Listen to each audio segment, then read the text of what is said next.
बिस्मिल्लाहिर्रहमानिर्रहीम अस्सलाम वालेकुम। Welcome back to our channel. कैसे हैं आप सब? मैं हूं आपकी दोस्त, आपकी होस्ट सादिया मुमताज़, और मैं आज आप लोगों के लिए बड़ी ईद की मुनासबत से ज़बरदस्त सी बीफ शाशलिक की रेसिपी लेकर आई हूं। दूसरे लफ्ज़ों में आप कह सकते हैं कि बीफ टिक्के की रेसिपी लेकर आई हूं। तो शुरू करते हैं अपनी रेसिपी। इस रेसिपी को बनाने के लिए हमें जो चीज़ें चाहिए हैं वो ये हैं: 1 टेबल स्पून सूखा धनिया, 1 टेबल स्पून कुटा हुआ ज़ीरा, 2 टेबल स्पून लहसुन अदरक का paste, half teaspoon food colour, 3 tablespoon lemon का जूस, नमक हस्बे ज़ायका, 1 टेबल स्पून लाल मिर्च, 3 tablespoon meat tender powder यानी कि जो गोश्त गलाने का पाउडर होता है, ये आपने ज़रूर इस्तेमाल करना है, 3 टेबल स्पून दही और soya sauce 3 tablespoon, tomato ketchup हस्बे ज़ायका, अगर आप डालना चाहते हैं तो डालें। जी, तो ये गोश्त देख लीजिए, मैंने इसकी बोटियाँ कर ली हैं, जो कि ना बहुत बड़ी हैं और ना ही बहुत छोटी, दरमियाने साइज़ की हैं। जी, तो हम अब गोश्त को जो है वो मैरिनेट करते हैं। उससे पहले मैं आपको दिखा दूं कि ये गोश्त गलाने का पाउडर है। आपको शान का भी मिल जाता है और नेशनल वालों का भी मिल जाता है। अगर आपको ये मीट टेंडर यानी गोश्त गलाने का पाउडर मिलता है तो वेल एंड गुड, नहीं तो आप इसमें कचरी डाल सकते हैं। कचरी का पाउडर बड़े आराम से आपको किसी भी पंसारी की दुकान से या किसी भी अच्छे स्टोर से मिल जाता है। जी, तो ये मैं इसमें डाल रही हूँ 3 टेबल स्पून लेमन का जूस, 1 टेबल स्पून सूखा धनिया, 1 टेबल स्पून लाल मिर्च, 1 टेबल स्पून कुटा हुआ भुना हुआ ज़ीरा, 2 टेबल स्पून लहसुन अदरक का पेस्ट, नमक मैंने इसमें हाफ़ टी स्पून डाला है। आप अपने टेस्ट के हिसाब से ज़्यादा या कम कर सकते हैं। अब मैं इसमें डाल दूँगी गोश्त गलाने का पाउडर। उसको मैं अच्छे से पानी में 3 टेबल स्पून मैंने लिया है और उसको थोड़े से पानी में 2 घूंट पानी कर लें, उसमें डाल के अच्छे से मिक्स करके मैंने इसमें ऐड कर दिया है। अब मैं इसमें ऐड कर दूँगी फूड कलर। मैंने रेड कलर लिया है, लेकिन मैं आपको एडवाइस कर रही हूँ कि आप इसमें ज़र्दा रंग डालें। जी, तो अब इसमें जाएगा सोया सॉस 3 टेबल स्पून और साथ ही हम इसमें ऐड कर देंगे केचप। केचप भी जो है वो ज़रूरी नहीं है, जस्ट फ्लेवर के लिए डाल रही हूँ। अगर आप डालना चाहते हैं तो इस्तेमाल डाल लीजिए, और अगर आप नहीं डालना चाहते तो बेशक इसमें ऐड मत करें। जी, तो अब हम गोश्त को जो है वो अच्छे से मैरिनेट करेंगे, यानी अच्छे से मिक्स करके इसको ओवरनाइट हम इसको रख देंगे। यानी कि आप इसको अच्छे से मिक्स करें और फ्रिज में आप इसको जो है पूरी रात के लिए रख दें। गोश्त बहुत ज़बरदस्त किस्म का टेंडर हो जाता है, सॉफ्ट और जूसी बनता है।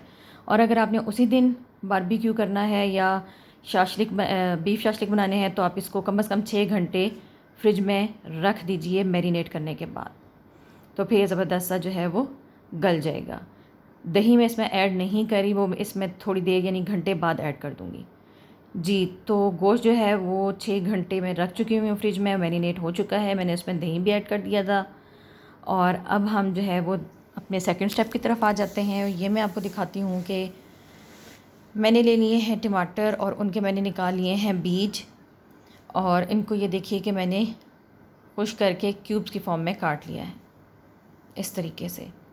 और फिर मैंने साथ ले लिए हैं शिमला मिर्च, उनके भी हमने बीज निकाल लिए हैं और उनको क्यूब्स की शक्ल में काट लिया है। बीज निकालने के बाद आप शिमला मिर्च की जगह जो पीली शिमला मिर्च येलो कलर की या रेड कलर की कोई और भी यूज़ कर सकते हैं। इसके अलावा हमने एक प्याज लेकर उसको भी क्यूब्स में काट लिया है। और सबसे अहम चीज़ है वो ये शाशलिक स्टिक्स हैं। ये लकड़ी की होती हैं और आपको किसी भी अच्छे स्टोर से मिल जाती हैं।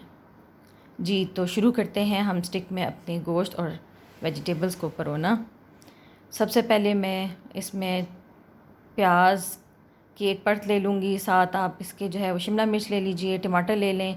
आप अपने हिसाब से जो है वो इसको एडजस्ट कर सकते हैं और फिर आप इसमें ऐड कर देंगे गोश्त। अब आप देख लीजिए कि मैंने इसमें बोटी जो है वो कितने आराम से इसमें डाल दी है। थोड़ी सी मुश्किल तब होती है कि अगर आगे थोड़ा फ़ैट आ जाए या थोड़ी सी चर्बी आ जाए। जी, और फिर हम दोबारा बीच में जो है वो वेजिटेबल के 1-2 पीस लगाएंगे। जैसे मैंने अभी शिमला मिर्च टमाटर लगा दिया, ऊपर प्याज ऐड कर दें, साथ फिर से 2 बोटियाँ डाल दें, और इसी तरह जो है वो आपने सारी जो है वो शाशलिक की स्टिक्स जो है मैं तैयार कर लूँगी।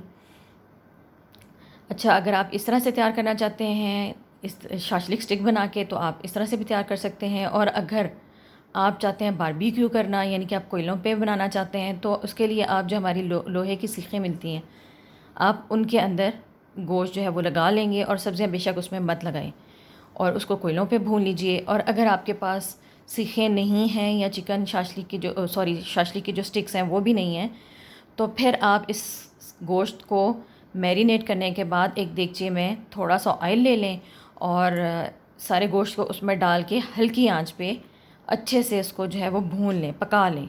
आपने कोई पानी ऐड नहीं करना, कुछ भी ऐड नहीं करना, बस इसी के पानी में इसको गला लेना है और आखिर में आप इसको गरम कोयले का जो है वो धुनी दे दें, तो भी आपका ज़बरदस्त सा बारबेक्यू फ्लेवर के साथ जो गोश्त है वो तैयार हो जाएगा।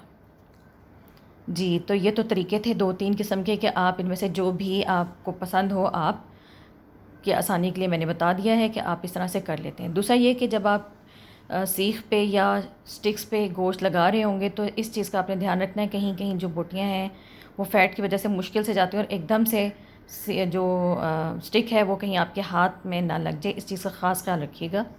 जी, तो मैंने एक पैन ले लिया है फ्राई पैन और उसमें मैं डाल रही हूँ थोड़ा सा ऑयल, तकरीबन हाफ़ कप ऑयल डालने के बाद उसमें मैंने रख ली हैं बीफ शाशलिक की स्टिक्स और ये मैं इनको बिल्कुल लो फ्लेम पे यानी हल्की आंच पे हम पकाएंगे ताकि जो गोश्त है वो अंदर तक अच्छे से गल जाए और पक जाए। ये आप देखिए, और इसको हम जो है वो साथ साथ हिलाते भी जाएंगे और इनकी साइड्स भी हम जो है वो चेंज करते जाएंगे थोड़ी थोड़ी देर के बाद, तकरीबन 2 से 3 मिनट के बाद आप जो है वो कर लें। अच्छा, शुरू में मैं इसको थोड़ा सा ढक के पकाऊंगी ताकि इसका पानी भी जो गोश्त का है वो निकल आए और ये जल्दी से टेंडर हो जाए यानी कि गल जाए। और ये देखें कि मैं इसको साइड्स चेंज कर रही हूँ, लेकिन मुझे लग रहा है कि पैन जो है वो थोड़ा छोटा पड़ गया है, तो इसलिए मैं अब इसको चेंज कर लूँगी। अब आप ये भी देख लीजिए कि जहाँ से गोश्त जो है वो गल गया है वहाँ से इसका कलर जो है वो माशाल्लाह से चेंज होने शुरू हो गया है। फिर बता रही हूँ कि इसको लो फ्लेम पे पकाएंगे, तेज़ आंच पर नहीं पकाएंगे। और अब ये देखेंगे मैंने डाल लिया है तवे के ऊपर, स्टिक्स रख ली हैं, ऑयल डाल लिया है और उसके ऊपर मैं इसको बना रही हूँ। जब तक ये गलती हैं मैं साथ साथ बाकी स्टिक्स भी बना लेती हूँ और फिर मैं आपसे मिलती हूँ बनाने के बाद। तकरीबन हम जो है ना ये अभी गोश्त 3 मिनट के बाद हम इसकी जो है ना इसको चेंज कर रहे हैं और साथ साथ जो है वो हम इसके ऊपर ऑयलिंग भी कर रहे हैं। ये आपने ज़रूर करना है ताकि हमारे जो शाशलिक स्टिक्स बनेंगी बीफ की या तिक्के बनेंगे, तो उसके लिए ज़रूरी है कि हम इसको साथ साथ जो है वो ऑयलिंग करते रहें ताकि अच्छे से जूसी से सॉफ्ट से तिक्के बन जाएं। जी, तो ये देखिए ज़बरदस्त सी हमारी बीफ शाशलिक स्टिक्स जो हैं वो रेडी हो चुकी हुई हैं और हल्का हल्का सा इन पे कलर भी आ चुका है और आपको ऑयली भी हल्की हल्की नज़र आ रही होंगी। और इसको आप चटनी, हरे धनिया पुदीने की चटनी बना लें और उसके साथ सर्व कीजिए, साथ नान मंगा लीजिए। और अगर चावलों के साथ पसंद करते हैं तो आप इनको बॉयल चावलों के साथ भी सर्व कर सकते हैं। ये तो ऑप्शंस हैं। उम्मीद करती हूँ आपको हमारी अच्छी रेसिपी जो है पसंद आई होगी। इजाज़त दीजिए, अल्लाह हाफ़िज़।